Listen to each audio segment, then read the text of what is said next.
হিজরত করে 16 মাস ওভার, 16 মাসের বেশি, 17 মাসের কম এই মসজিদুল আকসার দিকে ফিরে নামাজ পড়তেন। যখন এসে দেখবেন মদিনাবাসী মসজিদুল আকসার দিকে ফিরে নামাজ পড়ছেন, আল্লাহ রাসূল সেটাকে মানা করেননি। আল্লাহ রাসূলও 16 মাস ওভার, 17 মাসের কম মসজিদ আকসার দিকে ফিরে নামাজ পড়ছেন। হঠাৎ আল্লাহ রাসূলের কাছে ওই আসার পরে আল্লাহ রাসূল সঙ্গে সঙ্গে এই দিকে ফিরে নামাজ পড়ছিলেন। আসর জহর অথবা আসর, মানে দুটা বলা হয়েছে। এই দিকে ফিরে নামাজ পড়ছিলেন। পড়তে পড়তে হঠাৎ যখন আসে আল্লাহ রাসূল সাহাবীদের মাঝখান দিয়ে চলে এসে এই দিকে আবার ফিরে নামাজ পড়লেন, কিবলার দিকে, কাবা শরীফের দিকে ঘুরে গেলেন। এটা সেই কিবলাতাইন মসজিদ। যারা পুরুষ আছে যারা দেখতেন যে উপরে জায়নামাজ দেওয়া আছে, এই জায়নামাজ সোজা আগে ছিল, পরে ঘুরে এইদিকে হয়েছে। আসলে আমার সাথে দেখতে পারবেন। আসসালামু আলাইকুম ওয়া রাহমাতুল্লাহি ওয়া বারাকাতুহু। আশা করি সবাই প্রথম অংশটি দেখেই বুঝে গিয়েছেন আমরা কোথায় আছি।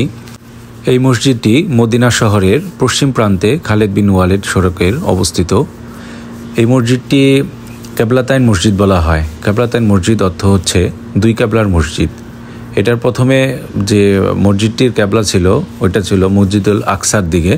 পরবর্তীতে রাসূল সাল্লাল্লাহু আলাইহি সাল্লাম নামাজে যখন দাঁড়িয়েছিলেন তখন তার ওপর ওহী নাজিল হয়, কেবলা পরিবর্তন করার জন্য আদেশ করা হয়। রাসূল সাল্লাল্লাহু আলাইহি সাল্লাম নামাজের মাঝখানেই এটার আল্লাহর আদেশ শুনে তার কেবলা পরিবর্তন করেন। কেবলা পরিবর্তন করে মক্কার দিকে কেবলা করে নামাজ বাকি সম্পূর্ণ করেন, যার কারণে এই মসজিদটি কেবলাতাইন মসজিদ বলা হয়। তো আমরা এটার ভিতরে প্রবেশ করব এবং এটার যে আগে যে মানে মসজিদুল আকসার দিকে নামাজ আদায় করতেন তার প্রমাণ আছে। দুতলার মধ্যে জায়নামাজ সিস্টেম করা আছে, ওইটা ইনশাল্লাহ দেখাবো, আপনারা অবশ্যই দেখবেন। এবং আমি অবশ্যই সবার জন্য দোয়া করি এসব যে জিনিসগুলো আছে মানে মসজিদগুলা আরও যে নিদর্শনগুলো আছে আল্লাহ যেন আমাদের সবাইকে দেখার তৌফিক দান করেন। এবং ওই জায়গাটা ঠিক রেখেই মানে এই যে আমরা একটু দেখাবো উপরের দিকে, এই যে দেখেন এই জায়নামাজ সিস্টেম যেটা দেওয়া, এটাই হচ্ছে আগে ছিল এভাবে, আগে নামাজ পড়া হতো। এখন নামাজ পড়া হয় কেবলার দিকে করে, আগে ছিল ওইভাবে। তো এই যে দেখেন এখন বর্তমানে এভাবে নামাজ পড়া হয়। ওই নামাজের মাঝখানে আল্লাহ যখন আদেশ করছেন তখন রাসূল সাল্লাল্লাহু আলাইহি সাল্লাম আল্লাহর আদেশ শুনে এভাবে নামাজ কেবলা মক্কার দিকে নামাজ পড়েছেন। তো এখানে এসে সবাই 2 রাকাত নামাজ পড়ে। তো আলহামদুলিল্লাহ আমি সবসময় দোয়া করি আল্লাহ যেন আমাদেরকে ইসলামের যে নিদর্শনগুলো আছে এগুলো যেন আমাদেরকে দেখার তৌফিক দান করেন, সবাইকে জানে ওই সৌভাগ্য দান করেন। দেখেন আমি আবার ভিডিও করে দেখাচ্ছি।